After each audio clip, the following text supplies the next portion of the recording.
Boa noite, pessoal. Bem-vindos a mais um encontro dos afiliados neurodigitais. Hoje a gente vai discutir um tópico que se chama vascularização do sistema nervoso central e os afiliados responsáveis são a Amanda Martins, o Lucas Vasconcelos e a Maria Tereza Castro. Obrigado, pessoal. Amanda, quando você quiser, você tem a palavra, tá bom? Por favor. Obrigada. Bom, eu vou começar, como o professor já disse, a gente vai falar da vascularização do sistema nervoso central.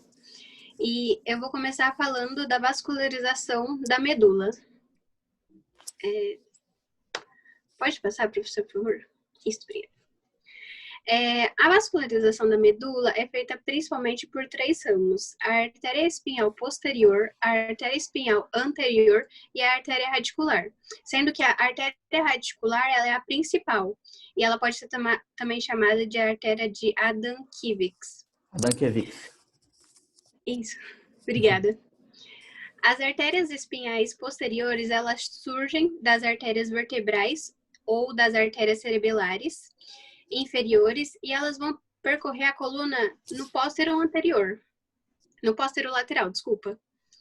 E as artérias espinhais anteriores e posteriores, elas não conseguem suprir toda a medula, elas só conseguem suprir até nível cervical.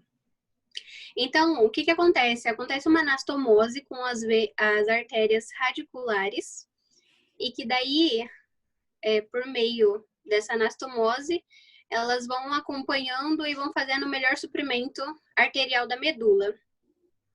E elas passam pelo forame intervertebrais e vão acompanhando as raízes do nervo, os espinhais, dorsais e ventrais. A grande artéria radicular, ela vai estar entre T8 e L3. Isso. A vascularização da medula, ela é extremamente complexa e são vários ramos anastomóticos que se juntam formando uma rede, igual você explicou, Amanda. A gente tenta simplificar para a gente entender e poder depois transpor para os exames de imagem. Então, mais ou menos igual a gente está vendo nesse esqueminha, vocês estão vendo minha seta? Sim. Sim? Tá. Nesse esqueminha e aqui embaixo, ajuda bastante a gente a entender. Então, primeira coisa, a gente tem as artérias intercostais, que correm aqui nos feixes intercostais, entre cada costela, né? Entre cada arco costal. Essas artérias intercostais vão dar ramos dorsais e ventrais e um ramo espinhal, que vai correr no forame junto com os nervos espinhais. O nervo é o de amarelinho aqui, estão vendo? Tá? Esses ramos vão dar ramos radiculares, né? Anteriores e posteriores. Isso em todos os níveis. Então, vocês imaginam a rede anastomótica que se forma nível a nível, tá? As artérias espinhais são três, sendo duas posteriores, estão vendo aqui? E uma anterior, estão vendo aqui? Essa espinhal anterior, geralmente é a mais importante, a responsável por maior suprimento sanguíneo da medula. Tanto aqui na região central, que é a substância cinzenta, que a gente chama de H medular, quanto na periferia, aqui na substância branca também, através desses raminhos. Então, a principal responsável, se caísse em prova, alguém perguntar para vocês, é a espinhal anterior. E um outro nome que vocês têm que memorizar é o que você chamou a atenção aqui embaixo, que é a artéria radicular magna, que é essa principal, que é a artéria de Adam-Kiewicz. A sua origem é extremamente variado, pode ser em vários níveis, mas geralmente está entre T8 e L3. E é uma artéria radicular que, por ser grande, aqui demonstrado, né, é uma das maiores, mais calibrosas. Quando ela oclui, a gente pode ter um infarto importante da medula. Tudo bem? Tudo bem. Posso passar? Pode. E agora eu vou falar um pouco da drenagem. A drenagem, ela acompanha o padrão das artérias, sendo as veias espinhais anteriores e posteriores, que vão percorrer a linha média e juntamente com outras veias. E daí elas drenarão para as veias radiculares. E as veias radiculares, terão as anteriores e a posterior, que vão se fundir e drenar para o plexo venoso vertebral interno, ou plexo venoso epidural, o qual se situa entre a dura mater e o periósteo, como está mostrado aqui na imagem. E esse plexo venoso interno, ele vai se comunicar com o plexo venoso externo e depois, posteriormente, com as veias lombares ascendentes e veias ázigos e hemiázigos. Isso. Então, está aqui demonstrado no esqueminha, isso que a Amanda falou. Em termos de veias, não tem alguma estrutura muito diferente, muito importante para a gente destacar, não. Só vocês terem ideia mesmo de que geralmente elas vão acompanhar os trajetos das artérias, tá? Então aqui a veia espinhal anterior, as veias espinhais posteriores, radiculares. Depois tudo isso vai drenando, vindo aqui próximo à dura e formando o plexo venoso interno, que depois vai formar o plexo venoso epidural e ir para veias ázigos e hemiázigos. E depois cair na circulação sistêmica venosa, tá bom?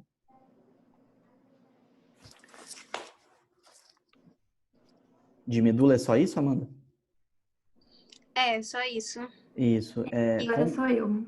A gente está aprendendo no início, introduzindo o assunto para vocês. Na prática, é muito mais difícil e complexo do que isso que a gente acabou de falar. A gente está simplificando ao máximo para tentar tornar de um modo didático para a gente introduzir o assunto. Mas esses conceitos que a gente discutiu, nesse momento, são importantes para vocês, tá bom? Obrigada. Quem é agora?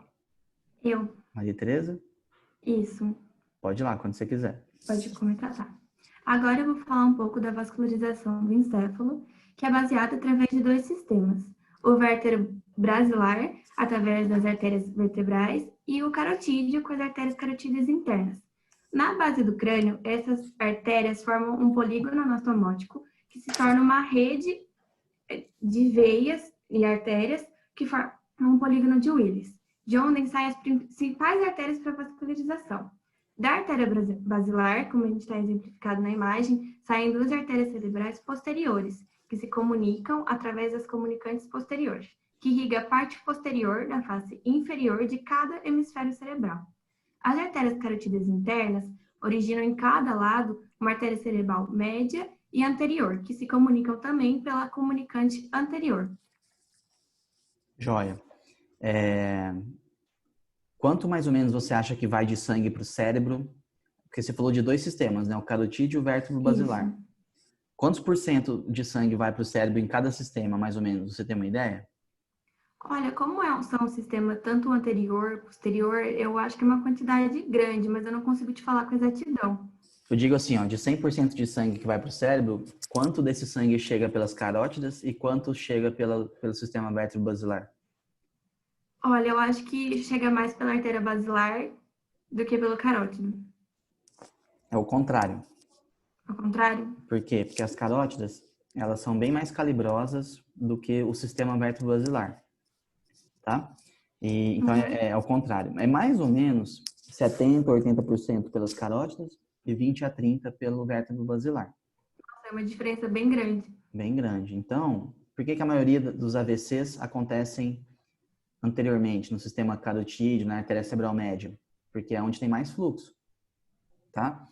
Em contrapartida, os territórios irrigados pelo sistema vértebro-basilar, principalmente o tronco cerebral, o cerebelo, são extremamente importantes para a manutenção do sistema vital, né? Respiração.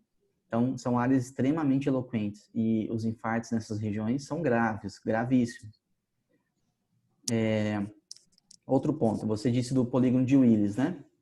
Isso. Vocês conseguem identificar aqui onde é? Tem uma ideia ou não? Ele ensininha. Isso aqui, né? Isso. Por que chama polígono? Porque é como se fosse uma estrutura geométrica fechadinha, tá? Ele é composto, ó, do topo das artérias carótidas internas. Tá todo mundo vendo o que eu tô mostrando, né? Sim. Sim.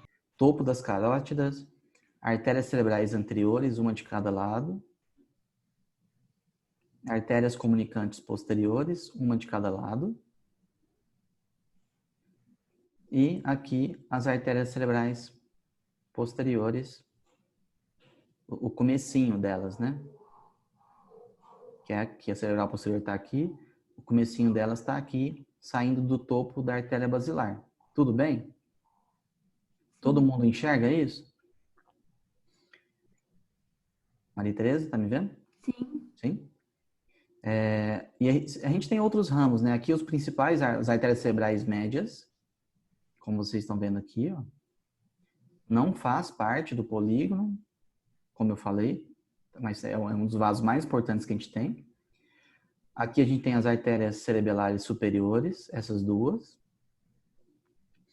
Ramos perfurantes pontinos da artéria basilar, que saem daqui e vão para a ponte. E aqui as artérias vertebrais, uma de cada lado, né? Que se juntam e dão a basilar. Tudo bem? Uhum. Das artérias vertebrais, a gente tem alguns ramos importantes. Um deles a gente estudou no slide passado, que é a artéria espinhal anterior. Sai 2 raminhos aqui, forma essa artéria e desce e vai irrigar a medula lá embaixo, ok? Aqui, saindo das vertebrais também, a gente tem artérias importantes que nutrem o cerebelo, que chama PAICA, artéria cerebelar póstero inferior. Tá? Mais para cima, aqui já na basilar, no comecinho, a gente tem as AICAS, que são as artérias cerebelares antero-inferiores. Então, com isso, a gente viu todos os ramos que tem nessa figura. Vocês têm que ter uma noção dos principais, igual a gente falou, para vocês irem entendendo quando a gente for mostrar as imagens. Tudo bem? Alguma pergunta? Não. Pode ir, Tereza. A artéria carótida interna, com seus ramos terminais, a artéria cerebral média e anterior, irriga a parte frontal, parietal, temporal e o diencéfalo. Parou. Artéria... Ó, vamos vendo por tópico, acho que fica mais fácil, né? Uhum.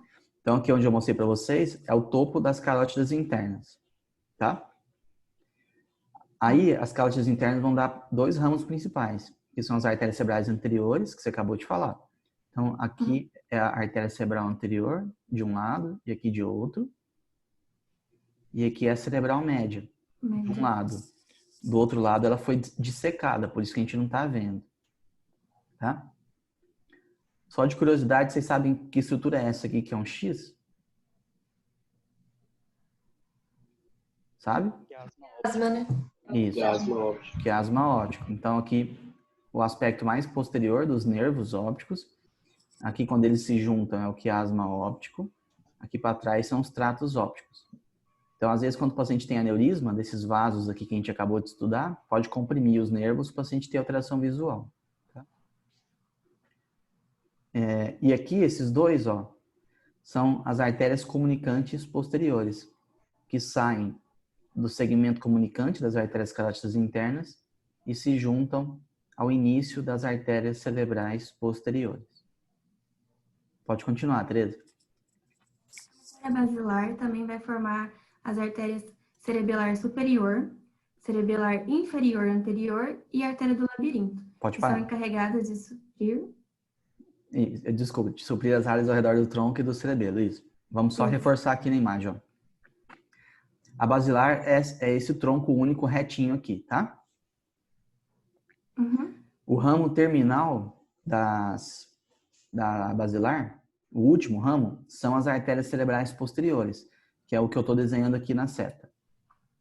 De um lado e de outro. Todo mundo viu? Sim. Embaixo tem as artérias cerebelares superiores, que é aqui, ó. Aqui e aqui. Tudo bem? Aham. Vocês estão vendo que entre a cerebral posterior e a cerebelar superior, a gente tem 2 nervos saindo, na verdade um, né? Um de cada lado. Sim. Esse nervo é o nervo óculo-motor. É o terceiro nervo craniano. Ele é responsável pela irrigação da musculatura ocular extrínseca, exceto os músculos oblíquo superior e reto lateral, e também no músculo da pupila, do constrictor do esfíncter da pupila. Então, a mesma coisa, se tiver aneurisma aqui, vai comprimir isso, tá? Pode continuar. Sim. que elas irrigam o tronco encefálico e o cerebelo. O sistema vértebro-basilar é responsável pela circulação posterior do encéfalo. As artérias cerebrais anteriores, média e posterior suprem o telencéfalo e o diencéfalo. Isso. Só terminando a figura, então, como é que chama esses ramos que a gente viu no esqueminha anterior? Perfurantes? Isso, ramos perfurantes contínuos da artéria basilar. Esse daqui é a AICA, que é a artéria cerebelar anterior-inferior, que é a mais de baixo aqui, mais calibrosa. Aqui são as artérias vertebrais, as artérias vertebrais, né? Que juntam e dão uma basilar. Aqui, a artéria cerebelar póstera inferior, uma de cada lado, saindo das vertebrais. E aqui ela dando os ramos e formando a artéria espinhal anterior. Todo mundo entendeu? Então, no slide anterior, a gente viu tudo isso em forma de figura e aqui em forma de uma peça macroscópica dissecada. Ok? Ok. Vai lá. Passar.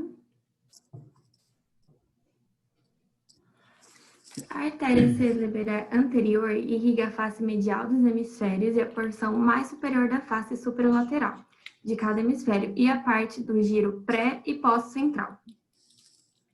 Pode A continuar, cerebral depois eu falo tudo. média, supre o estriado e parte do globo pálido, o córtex insular, parte dos lobos frontais, parental e temporal, que é onde a gente encontra o córtex motor, o córtex sensitivo e o centro da fala. A artéria cerebral posterior irriga o córtex das áreas caudais e basais do lobo temporal, o hipocampo, todo o córtex occipital, que a gente encontra o córtex visual, irrigando também o tálamo e uma parte do mesencéfalo. Perfeito. O entendimento dessas figuras é o seguinte. A vascularização arterial do encéfalo, ela é relativamente constante. Então, a gente consegue predizer qual vaso foi comprometido, qual vaso está ocluído numa situação de AVC, quando respeita o que a gente chama de territórios vasculares, certo? Então, como vocês viram nos desenhos anteriores, as artérias cerebrais anteriores, elas vinham nessa direção, né? A gente mostrou isso algumas vezes. Então, essa região mais medial, quem vai irrigar são elas, que é o que vocês estão vendo em todos os planos aqui de azulzinho, tá? Mais lateral e superior são as artérias cerebrais médias, que é o que vocês estão vendo de laranja, que é o vaso que mais oclui nos AVCs, porque é onde tem mais fluxo, que foi aquela pergunta inicial que eu fiz para você. E mais póstero inferior, que é o amarelinho, é o território irrigado pelas artérias cerebrais posteriores. Então, perdão, vamos voltar aqui. Essa porção, por exemplo, que é a face mesial do lobo occipital, aqui é a área visual, entre o cúneo e o giro lingual. Uma oclusão AVC aqui, o paciente vai ter alteração visual. Uma oclusão da artéria cerebral anterior nessa região, e comprometendo aqui também, é a área pré-motora e a área do comportamento. Então, o paciente pode ter distúrbio psiquiátrico e distúrbio motor. E o laranjinha, principalmente a área motora, que aqui é a região perirolândica, que a gente chama, que é a área motora. E aqui é a área da linguagem. Essa região aqui é a área de Broca, que é a linguagem falada, né? E aqui é a área de Wernicke, que é a área da compreensão. Então, todo esse entendimento que a gente tem de anatomia, vascularização, giros, sulcos, lobos, tudo isso é aplicado na prática todo dia, o tempo inteiro. Por isso que a gente está estudando. Eu quero que vocês estudem com o intuito de ter uma noção aplicada de tudo que a gente está estudando, e não para ficar decorando porque está no livro ou porque cai em prova. Ok? Ok. Bora lá. Certo, professor. Agora eu quero ver, hein, Tereza? Então, daí agora a gente trouxe imagens de angiograma para na prática a gente conseguir determinar qual artéria é a artéria. E aí, se você quiser explicar a imagem, se quiser que eu fale. Vamos lá, vocês entenderam mais ou menos ou não? Ó, aqui é uma visão lateral de perfil e aqui é uma visão de frente, tá? Então, aquilo que a gente já discutiu, ó, artéria carótida interna. Qual que é esse raminho que ela dá, que eu mostrei para vocês? Artéria cerebral.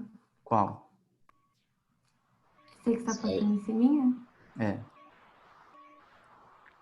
comunicante. Oi? Anterior? Anterior, isso. Tenta responder sem olhar na legenda, hein?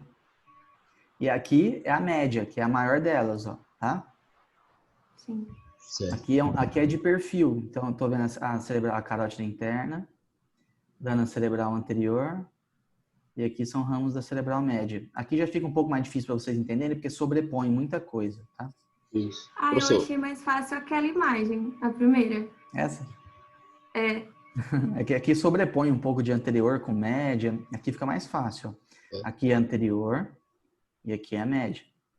professor, no caso nesse S aí, essa curva aí da carótida para frente, essa curva anterior, é o seio carotídeo já? Da região? Aqui, Aqui? na B, na imagem B? É, também aí, né? Aqui é o sifão carotídeo, é a porção A parte cavernosa da cavernosa. carótida. Isso. Né? E aqui é a mesma coisa de frente, de lado e de frente do sistema vértebro-basilar. Então vamos começar aqui, ó. Aqui o angiografista cateterizou e o contraste está subindo pela vertebral direita. Sobe, sobe, sobe. Aqui imagine que teria outra vertebral. Junta aqui as duas e forma qual vaso? basilar. Perfeito. E qual o último Basilar. ramo que eu falei para vocês? Cerebral posterior. Perfeito. Então aqui as duas cerebrais posteriores. Aqui é a mesma coisa, vertebral, basilar, cerebral posterior. Certo? Certo. Certo. E isso que vocês estão vendo é exatamente a mesma coisa, só que a gente consegue ter essas imagens na ressonância, sem precisar injetar contraste. Chama sequência time of flight, que a gente chama de TOF. Então vejam como fica bonito as imagens. E perfeito para a gente ver todos os ramos que a gente estudou até agora. Deem uma olhada, ver se tem alguma dúvida. É exatamente a mesma coisa que a gente já falou até agora. Aqui ele não separou, então a gente está vendo os dois sistemas juntos, o sistema carotídeo e o vértebro basilar. De lado, vertebrais, basilar, cerebrais posteriores. De lado, carótida interna, cerebrais médias, cerebrais anteriores.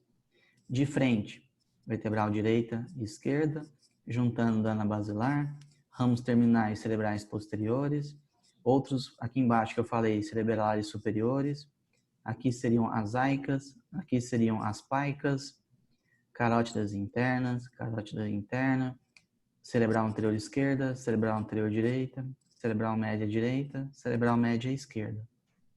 Isso tudo a gente consegue, quando está laudando, na workstation, reformatar, cortar, mudar a cor, rodar a imagem do jeito que vocês quiserem. E a gente vai estudando isso tridimensionalmente, não só igual está aqui na foto, entende? Aham. Sim, muito legal. Bora lá. Boa noite. Agora eu- Isso aí agora. Vai lá. Professor, precisa ligar a câmera ou tá bom assim? Deixa eu ligar a câmera no final. Tá bom, tá bom. A drenagem venosa é basicamente constituída de dois sistemas, né? E com o superficial, sistema venoso superficial e profundo. E tem uma contribuição dos seios venosos, da bromato, que eu vou falar no final um pouco. Que só para ter em mente que todo o sistema venoso superficial e profundo desemboca nos seios venosos da dura-mato, né? Eu vou falar o que é e mais detalhezinho lá na frente. Bem, o sistema venoso superficial é dividido basicamente em duas partes. Superior, parte lá de cima, da abóbora craniana, e o mais inferior. Dependendo do sistema, passando pelo superior, todos esses sistemas superficiais estão dentro, contido no espaço subaracnoide, né? E se possuem grandes anastomoses. Das principais é a veia anastomótica de Trolládio, né? Superior de Trolládio, que faz a conexão do sistema venoso superficial superior, parte superior, com o inferior, que tem como a principal veia do sistema inferior a veia cerebral média, né? Que a veia cerebral média corre no ciclo lateral, ela drena para o seio cavernoso, que eu vou falar um pouco mais dessa estrutura lá na frente, o seio cavernoso é a parte inferior, face inferior. Então, essa parte inferior drena tanto a parte inferior da face superolateral, como a parte inferior, o basilar. Ou ali perto nessa imagem não dá para ver, que é a face inferior. mas ela drena também. Pegando o caminho da superior, da parte superior do sistema venoso superficial, elas drenam, desembocam, Lucas, não sei. Oi, deixa eu só te interromper. Tá tendo muito ruído de fundo. É aí onde você tá ou o microfone de outra pessoa? melhorou? Um pouco. Uhum. Vai lá. Um momento, deixa eu ver se melhora aqui.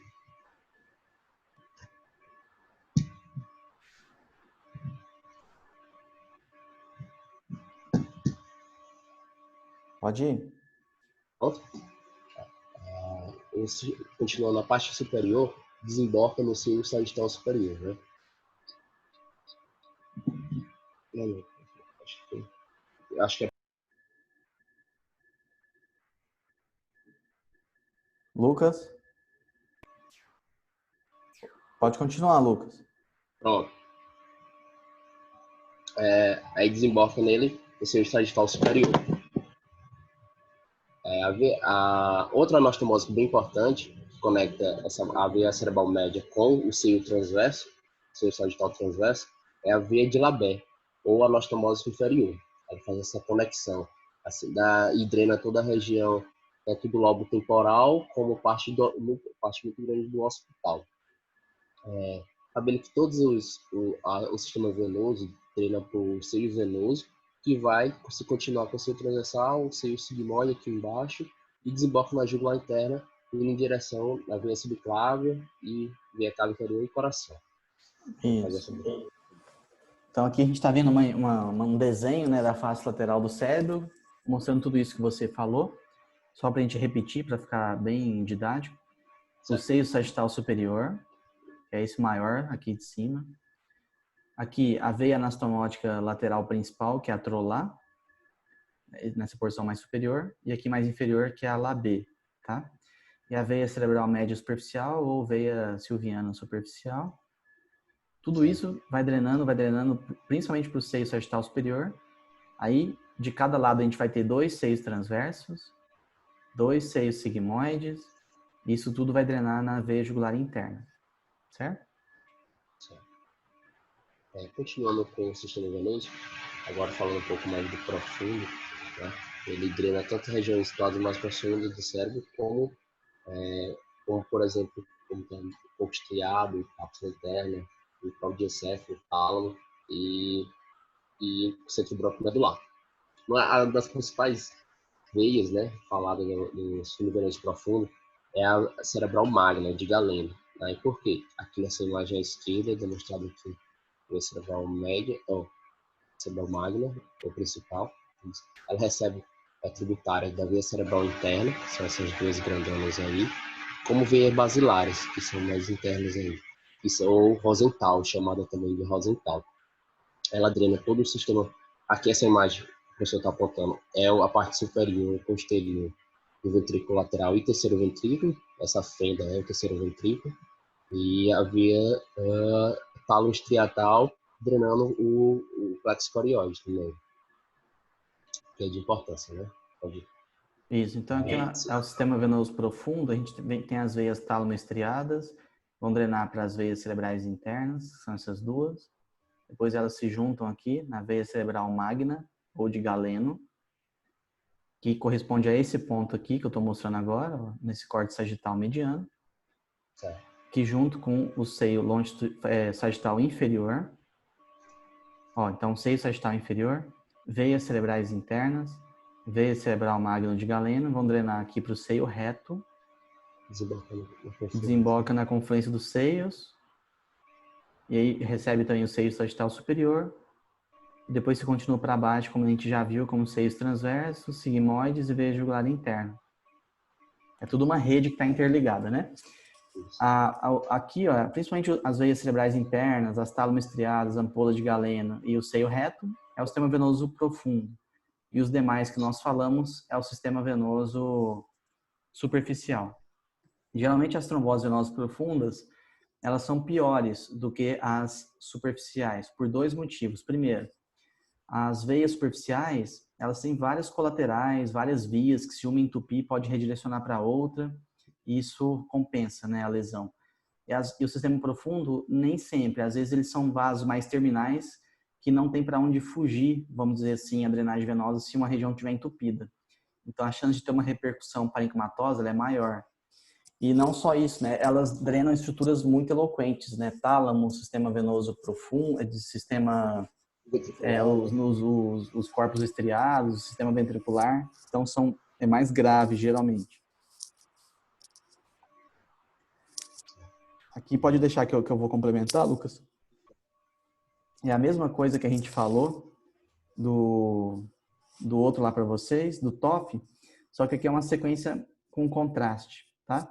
E a gente consegue estudar da mesma forma tudo que nós já dissemos, ó, seio sagittal superior, o inferior aqui não está aparecendo direito, aqui as veias cerebrais internas, ampola de Galeno, seio reto, confluência dos seios, seio transverso direito e esquerdo, sigmoide esquerdo, sigmoide direito e veias jugulares internas.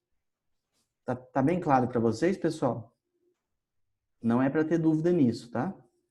Tá tudo ok? Tudo certo? Assim, doutor. Beleza? Vai lá, Lucas. Certo. Continuando, falando um pouco, pegando um pouco do destino dos seios da duramata, né?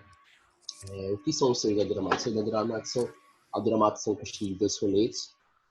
Quando elas se separam, então ela cria uma fenda entre esses dois foletos, preenchido por endotélio, forma um seio da duramata. Né? O seio da duramata faz sempre aqui. Ele conduz, ele faz um canalículo, um condutor de drenagem do sangue, do sistema encefálico, né? Dos veias encefálicas, para o sistema jugular.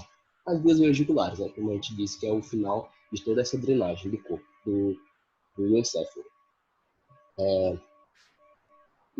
Dispõe-se principalmente ao longo da extensão das pregas da duramata, o seio reto, como o professor dito, ele fica ali nas proximidades da tenda do cerebelo, o seio sagittal superior fica na fissura interhemisférica, né? E quando seccionado no corte axial, então passando pelo corte axial, a maioria deles tem uma forma triangular e tem paredes rígidas, que quando é dissecado, eles não tendem a colabar, como as veias normais.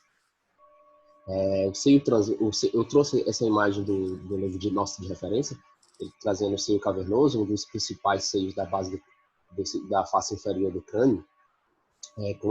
Como as meninas falaram anteriormente, a carótida interna só tem essa forma de S, e tem a parte cavernosa porque ela passa dentro dessa estrutura venosa, né? Seio cavernoso. E eles estão de íntima relação, tanto com o seio senoidal, mais medial, com a glândula pituitária, né? Aqui nessa imagem superomedial. Os nervos cranianos que estão em íntima relação com ele, o mais lateral a ele é o sexto, né? De íntima relação com a parede da artéria carótida interna. De cima para baixo vem o terceiro, o 3. Eu aprendi uma forma boa de decorar: 3, 4, 5, 1, 5, 2. Então, o oculomotor, né, que é o terceiro, o troclear, que é o quarto, o V1, que é o ramo, o nervo oftálmico do trigêmeo, e o V2, que é o nervo maxilar. Como é um sistema venoso, recebe drenagem tanto da parte do encéfalo como da veia oftálmica. A veia oftálmica vai drenar a parte da face, né? A veia angular drena essa região do nariz e olho da órbita. Pode receber infecção. Isso que você falou aqui, você falou certinho, viu, Lucas? Parabéns aqui da disposição dos nervos. Isso é importante. Às vezes isso é pergunta de prova, de concurso. Qual o único nervo que perfura o seio cavernoso? Qual é? É o sexto. É o sexto, que é esse aqui. Os outros, eles estão dispostos na parede lateral do seio. 3, 4, V1, V2. 3, 4, V1, V2. 3, 4, V1, V2. E vocês repetem isso várias vezes até ficar medular na cabeça. É sempre assim, não vai mudar, então aprendam. 3, 4, V1, V2, igual o Lucas falou. E o sexto, tá? Caiu na minha prova um desse cast, eu nunca esqueci. Beleza. Vambora. Agora é contigo? Você quer ler essa parte primeiro? Sim, eu leio. Vai lá. Pode ser? Eu leio rápido aqui. Uma mulher de 45 anos, Isder, Perdeu a consciência enquanto andava de bicicleta. Foi atendida do local por paramédicos quando apresentava um Glasgow de 7, uma PA inaudível, pressão arterial, né? Pele fria, frequência cardíaca de 126, taquicardia, né? Por minuto, frequência respiratória de 10. Ao dar a entrada no serviço de PS do hospital, apresentava-se com Glasgow de 5, então houve rebaixamento do Glasgow. O PA de 98 por 66 e a frequência cardíaca de 70. A saturação arterial era de 85%, abaixo de 94 para hipoxêmico. Após a intubação orotraqueal, houve melhora da saturação arterial de oxigênio, mas apresentava grande quantidade de secreção rosa, espuma exteriorizada pelo tubo orotraqueal, quadro que sugere edema agudo de pulmão. O raio-x de tórax apresentava infiltrado pulmonar difuso e o eletrocardiograma tinha um ritmo sinusal, um intervalo QT longo e alteração da repolarização em parede lateral. As enzimas de marcadores de dano muscular, CKMB, era de 36 unidades, normal era de até 16, que estava elevado. Havia acidose metabólica, né, com lactato de 2,1. Lactato que é um marcador de sofrência de célula, é a lágrima da célula, era de 2,1, estava acima do normal, né? Pode passar, pessoal. Bem, aí as imagens, né? Trazendo as imagens, figura 1. Espera um pouquinho, não fala. Quem quer tentar discutir o caso, pessoal? Algum voluntário? Pode voltar um pouco, professor? Que? Isso. Eu vou resumir para você, pode? Pode. Mulher jovem, 45 anos é jovem, certo? Sim. Quanto mais vocês se aproximarem dos 45, vocês vão concordar comigo, acredito. Então, uma mulher bem jovem, era rígida, perdeu a consciência de uma hora para outra enquanto estava andando de bicicleta. Toda vez que tem um quadro que o evento foi súbito, até provar o contrário, a causa da lesão é vascular, certo? Sim. É isso que vocês têm que pegar de dica. Então, provavelmente alguma coisa vascular. Glasgow baixo, PA baixa, pele fria, tudo sinal de um edema, né, de um choque cardiogênico, Glasgow baixo, edema de pulmão. Então é isso que importa. Uma mulher jovem com quadro súbito e um edema pulmonar, certo? E aí vocês têm essas imagens, ó. Quem tá discutindo comigo? A Glena. Glena, vamos lá. Essa primeira imagem, Glena, qual exame é? É uma tomografia? Perfeito. Sem contraste ou com contraste? Acho que sem contraste. Sem contraste, ótimo. O que te chama a atenção? Não estou vendo assim direito os sulcos, parece que tá um edema aí, sabe? Perfeito. Primeira coisa é que é uma paciente grave, então o exame não está bem feito. Por quê? Porque a paciente não colabora, está agitada. Então, vê que tem artefatos de movimento aqui no exame. Isso tudo vai dando artefato aqui dentro do cérebro. Tá vendo essas linhas aqui, ó? Isso tudo é artefato. Então, a gente tem que tentar interpretar com o que a gente tem em mãos. E a primeira coisa você já falou, eu vou chamar nesse momento aqui de um inchaço / edema cerebral difuso, depois, em uma outra ocasião, eu vou explicar por quê. Porque, justamente igual você falou, a gente não vê sulcos, né? Consegue ver mais alguma coisa nesse exame? Ali eu consigo, ali no meio, para mim, é o polígono de Willis. Repete, por favor, o áudio está ruim. Aí, bem no meio da imagem, dá para ver um pouco do polígono de Willis. Mas o exame é sem contraste. Por que você está vendo o polígono? Para mim tá mais pretinho. É porque aqui onde você está falando está branco, não está? Isso. Aqui tudo é sangue. Ruptura de aneurisma? Perfeito. Então, tudo isso que a gente está vendo aqui é sangue. É uma hemorragia subaracnoide, preenchendo aqui as fissuras de Sylvius, a cisterna interpeduncular, cisterna crural, ambens, quadro geminal, tá tudo branco. Ou seja, tem uma hemorragia subaracnoide na base do crânio. Qual é a principal causa de hemorragia subaracnoide na base do crânio? Qual é? Aneurisma. Aneurisma. Tá aqui, né? Entenderam? Sim. Perfeito. Pode continuar, Lucas. Então, o paciente deu entrada, fizeram a tomografia computadorizada da primeira imagem, figura 1, mostrando esse hipersinal, né, em cisternas. Hiperatenuação. Hipertenuação, desculpa. Sinal é na ressonância. É ressonância. Perfeito. Certo. Na tomografia, ou você fala atenuação, ou você fala densidade. Na ressonância, ou você fala sinal, ou você fala hiperintensidade. Intensidade, entendeu? Certo. Joia. Pode ir.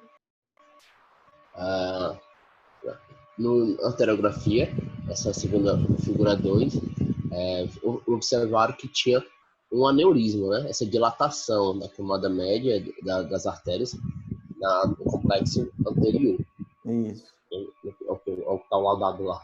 Ó, topo da carótida, cerebral anterior, cerebral média. Então, é um aneurisma no complexo comunicante anterior.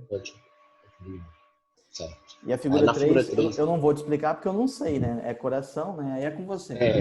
Aí eu vou ler o que está no artigo. O artigo fizeram arteriografia também cardíaca que não demonstrou nenhuma obstrusão de coronária. Né? Perfeito. Aí a principal, essa da frente aí, a comunicante é a artéria coronária direita, anterior, interventricular. Descendente anterior, né? Descendente anterior, isso. Tá. É a principal. Estavam todas normais, sem nenhum comprometimento de documento, né? Seria. Que bom, porque eu não tinha visto nada mesmo. Que bom que tá normal.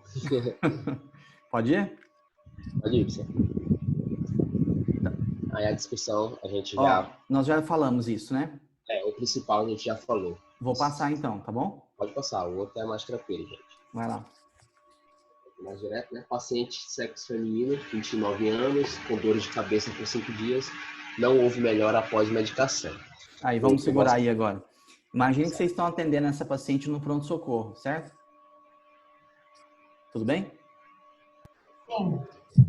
Tentem esquecer que vocês estão numa aula de vascularização do cérebro, porque senão fica fácil, gente. Imaginem que vocês estão na vida real. Essa paciente chegou para vocês no pronto-socorro. É uma paciente jovem, com dor de cabeça por 5 dias, após medicação, sem melhora. Certo, Lucas? Certo, professor? Certíssimo. Aí eu posso fazer uma brincadeira que eu sempre faço. Mulher jovem com dor de cabeça, normal, não tem nenhuma novidade, certo?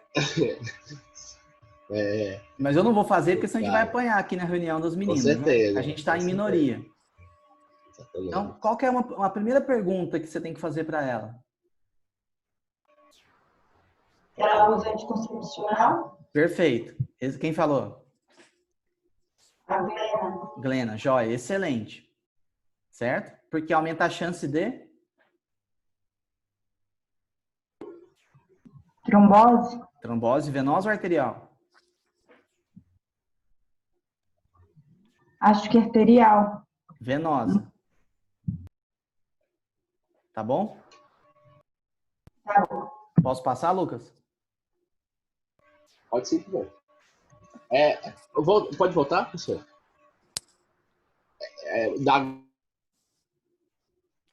Oi? Não estou te ouvindo. Vocês estão ouvindo o Lucas? Tinha cortado o seu áudio. Oi. Pode compartilhar. Eu posso compartilhar a minha para mostrar o radiofrequência lá? Ou então, se eu quiser abrir... Pronto, o senhor pode abrir aí e tirar de apresentação. Pode pode compartilhar você aí. Pronto. Vamos lá.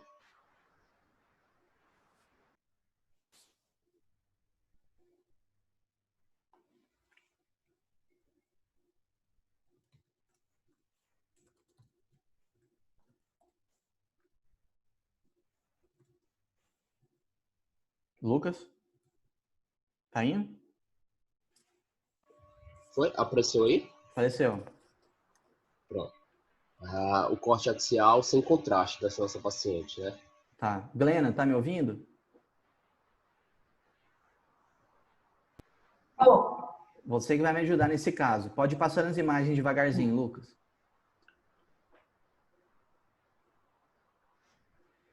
Quero que você me responda se esse exame é com contraste ou sem contraste, Glena.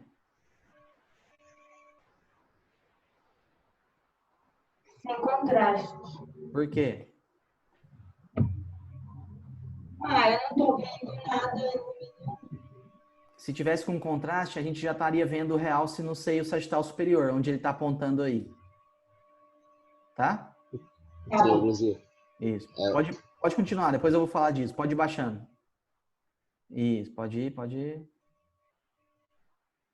ir. Parou. Tá vendo alguma coisa de esquisito aí, Glena? Quando ele foi passando, eu achei que os ventrículos laterais estavam muito grandes. E tem essa... Põe lá nos ventrículos, Lucas. Sobe um pouquinho. Parou. a parte posterior do ventrículo lateral. Essa porção do meio? E também, né? A sua dúvida é essa porção do meio que ele está mostrando? Não, esse daí é o terceiro ventrículo, né? Não, isso aí é uma variação anatômica que chama persistência do cavo do véu interposto. Fica de aspecto triangular assim. Eu digitei depois pra gente dar uma pesquisada. Digita. Vai baixando as imagens devagarzinho para vocês verem o terceiro ventrículo, que é o que a Glena falou. Aí, agora sim é o terceiro ventrículo, tá? Essa fenda, né? Então, os ventrículos, eles estão normais, mas tem aquela variação anatômica que eu falei para vocês. Mas, Glena, quando eu te perguntei se você estava vendo alguma coisa, era para a gente focar na parte da trombose venosa, que era a nossa suspeita, certo? Você viu alguma coisa nesse sentido? Pode voltar um pouco para eu dar uma olhada se está com o triângulo vazio, não sei também. Nessa imagem que ele está parado aí, você está vendo alguma coisa errada? Mostra lá com a setinha, Lucas. Isso, aí. Tá vendo? Aí, ó. Tá branco, não tá? Não tá? Glena? Oi? Tá me ouvindo? Tá branco aí, não tá? Tá. É por causa de sangue, né? Exato. Então tem um coágulo dentro do seio. Certo? Não só no seio sagital superior, como na confluência dos seios, onde ele está mostrando, e agora no seio transverso esquerdo. Isso. Pode ir passando devagarzinho para cima. Em 30% dos casos, para cima. Contrário. Em 30% dos casos, esse coágulo na região posterior dos seios, isso aí é normal, isso aí é calcificação normal, viu, Lucas? É. Em 30% dos casos, na porção mais posterior do seio sagital superior, que é onde ele vai colocar a setinha já, a gente pode ver um sinalzinho que é o sinal do delta, do triângulo. Tá? E vai estar aparecendo, né? Tá aparecendo, mas não tá o mais bonito para vocês aprenderem, não. Isso aí dá dúvida se tá normal ou não. Teria que ser mais branco pra gente ter certeza que é sangue, tá? Certo. Glena, suspeitou de trombose venosa.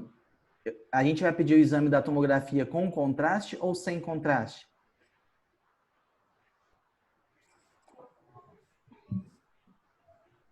Tem um sagital também, professor. Não ouvi. Com contraste? Por quê? Nossa. O contrário, porque eu quero ver que parte que não está opacificando pelo contraste. Que parte que está entupido por coágulo, não é? Sim. Tá? Então, com contraste. Outra pergunta. No caso anterior, suspeitei de uma rotura de aneurisma. Eu vou pedir o exame com contraste ou sem contraste? Sem contraste. Por quê? Porque tá vazando sangue, né? Isso aí já é o contraste natural, né? Resposta, com contraste também. Porque quando eu injeto o contraste, eu já vou não só detectar que tem o sangue na fase sem contraste, mas na fase com contraste eu já vou poder caracterizar a causa do sangramento, no caso o aneurisma. Boa. Não tem esse risco que a gente acha que porque está extravasando, vou injetar contraste e vai inundar tudo de contraste na cabeça. Não é assim que funciona. Eu estou explicando isso para vocês porque faz parte do aprendizado de vocês saber protocolar exame e indicar o exame. Então, se vocês estiverem no pronto-socorro lá, sempre com contraste, desde que o paciente autorize a injeção e não tenha contraindicação. Ok? Ok, professor. Beleza. Vamos embora, Lucas. Pode continuar. Aí o corte sagital, como eu havia dito, era o outro que o artigo fornece, né? Mostrando também a confluência dos seios também hiperdensidade. Isso. E talvez o seio reto também tem trombose, talvez. Ele, acho que se não me engano ele disse também. Falou? Seio reto e Beleza. falou. Perfeito. Ele disse. Pronto, era essa parte mesmo. Pode descompartilhar? Aqui, beleza? Já acabou ou eu preciso voltar lá na apresentação? A apresentação lá é só para detalhar, vai botar a imagem detalhada, mas só apontando a seta. O senhor já apontou, né? Mas vamos pôr para o pessoal ver? Isso. Para quem não ficou bem claro. Se alguém ainda ficou em dúvida, ó, é onde está tudo mostradinho aí, ó. Isso. Tá bom? As imagens são do artigo, né? Quem quiser, tá aí na referência. E perceba onde ele está mostrando aqui na setinha vermelha, está um pouco mais escuro. Isso aqui é um edema vasogênico por conta da congestão venosa promovida pela trombose. Ou é um edema vasogênico, ou já pode ser um infarto venoso. Isso aí a gente só diferencia na ressonância. Ele disse que era diagnóstico de ressonância mesmo. Assim, como era emergência, eles não tinham. Aí ele detalha mais. Perfeito, pessoal? Vocês têm alguma dúvida? Parabéns pela apresentação, viu? Ficou bem legal. A gente conseguiu interagir junto aqui, vocês mostrando a parte teórica que vocês tinham preparado e eu dando as dicas práticas já nas imagens, o que precisa saber realmente e depois fechando com os casos clínicos. Ficou bem legal mesmo.